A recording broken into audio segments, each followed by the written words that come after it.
Titus Welliver's upcoming Gangster series could be the next Sopranos. Titus Welliver has become known for playing intense and gritty characters, and while his most prominent role is arguably Detective Harry Bosch, many of his other characters are villains. Titus Welliver's best TV characters often include gangsters like the terrifying Jimmy O'Phelan in Sons of Anarchy and Silas Adams in Deadwood, and his upcoming Gangster show, The Westies, blends his greatest roles. Bosch might rank among the best TV detectives of all time, but Welliver's character in The Westies almost certainly will not. He is set to play the compromised cop Glenn Keenan, who grew up alongside gangsters. The story follows the world of the real-life Westies gang in 1980s New York, and the gritty crime thriller series is officially releasing this summer. A series about the Westies already comes with a legacy as it deals with a real-life gang, and the show will feature fictionalized gangsters alongside representations of real people. Many of the best gangster TV shows of all time are also based on real events, but The Westies looks set to be slightly different, as the gang stood out among others at the time. The Westies were a comparatively very small group,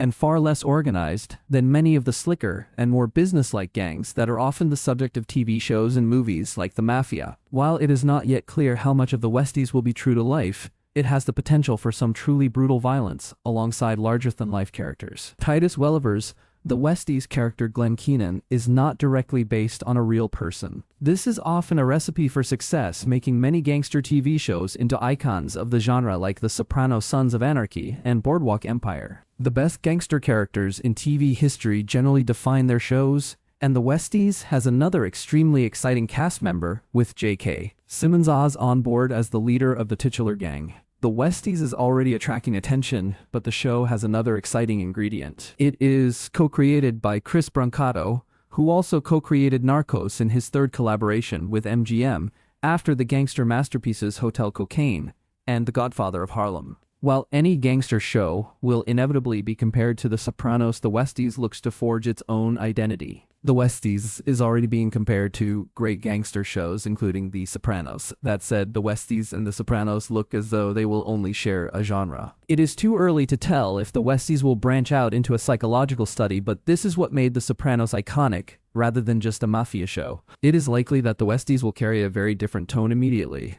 The Sopranos was a very slow-burning TV show, while The Westies is set during a historical period in which tension between gangs and the police was at boiling point. The best mafia and gangster shows since The Sopranos have their own distinctive tone, and The Westies looks to be faster-paced. The Sopranos characters were often based on real gangsters, but none were direct representations. As The Westies includes a fictionalized John Gotti, this instantly sets the show apart, and viewers will not have to wait long to see how the conflict pans out in the streaming era. The Sopranos is the gold standard, but The Westies may resemble a different gangster TV show masterpiece. The Westies may be the perfect Peaky Blinders successor, as both shows have a historical setting and feature a tight-knit, identity-driven gang. Peaky Blinders' Birmingham, UK location almost becomes another character in the show, and as Hell's Kitchen was such a distinctive place, this is a possible approach to the Westies world building and would further separate Titus Welliver from Bosch Los Angeles.